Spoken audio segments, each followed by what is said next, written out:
the saint, the enlightened saint, they have physical contact with their wives only several times a year, just to have children only. And after that, if they have enough children the way they think they should, as an obligation to family, or just to have some children for the parental love for the wife or the husband, they will stop it after having enough children, even though they are still married. At one time, Kabir, the weaver saint, very famous poet also, he told people not to indulge in this kind of sensual pleasure. But they asked him why was he married and he had sensual pleasure before with his wife. He said, I was not enlightened. I was blind then. Yeah. So that means after fully enlightened, he and his wife become best friends only. And his wife was also a saint of high order. And she respected him then as a master, just like every other disciple. Sant Kabir is one of the most famous saints in India. And you know already, sometimes people say, what's the difference between your wife and my wife? Some of the men ask, he say, she's different. She's different, yeah. And the man, the disciple or maybe nosy people ask, what's the difference? So Kabir says, she obeyed absolutely every one of my commandments, every one of my requests. And you know that. Some story I told you already. If some of you don't know, maybe I repeat just a small portion, yeah?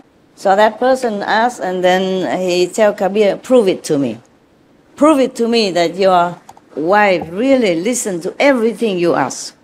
So Kabir said to his wife, she's nearby, next to him, say, go out please, get me some stones. A round stone or any stone. And then she brought it in. He said, now make a fire, put some oil in it, and fry the stone for me. She did exactly just that. Finally that person, Kapish, understood that Kabir's wife is truly different from other men's wife. And another time, they run out of flour to make chapati. And Kabir sent his wife to the neighboring shop to borrow some flour. But the man, the owner of the shop, fancied Kabir's wife. Yeah, a long time already. He always tried, but he never succeed.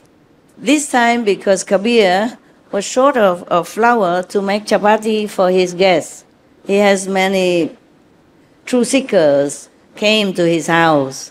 And of course he wants to treat them well. Well, whatever he can. It's just a weaver, He has not earned that much money. Even though he has princess as disciple. And the princess gave him 1 diamond, and he did not accept it. But then the princess stuck it under his roof somewhere and say, Master, if ever you need it, please sell it so that you can have some decent lifestyle. So some years later, she asked him, how come you still live like a poor weaver?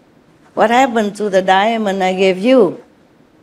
He said, wherever you put it, it's still there. Yeah? So he still lives a life of a simple weaver. Whatever he earns, he uses.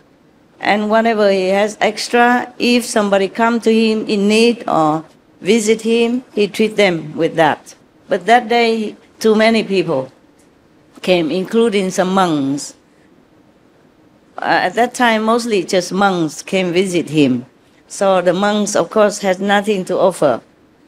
The monks in India, they go with only 1 staff, 1 bottle, like a goat, to get the water. That's it. And then one clothes. One they cover around here, and one they wrap around them. Maybe a blanket, maybe a cloth. That's all they have, the Indian monk. The Indian monks that I have seen, okay? the Hindu monks, yeah, and other monks and nuns as well. Same. Even nuns there, they're also like that. Therefore, Kabir has to go borrow some flour.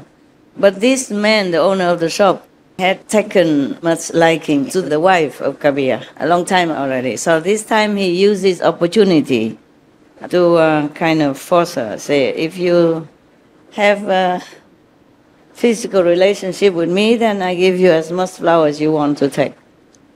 The wife, of course, don't like that. Come home and told her husband. Kabir said, what? Just that? And you did not even agree? Come, I take you back there. Because it's raining and it's muddy.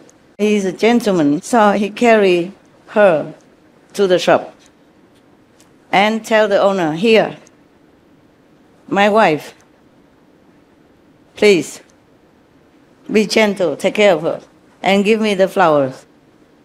Oh, the owner of the shop was so shocked.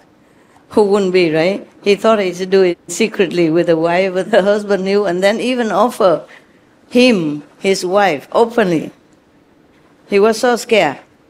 Also, he saw both of them, even though it's raining hard outside, both of them are dry, just like we are now.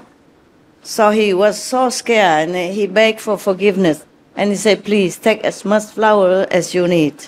I will never dare to offend both of you, saintly practitioner again. Please forgive me, forgive me, forgive me. All right, so they have flour and nothing happened.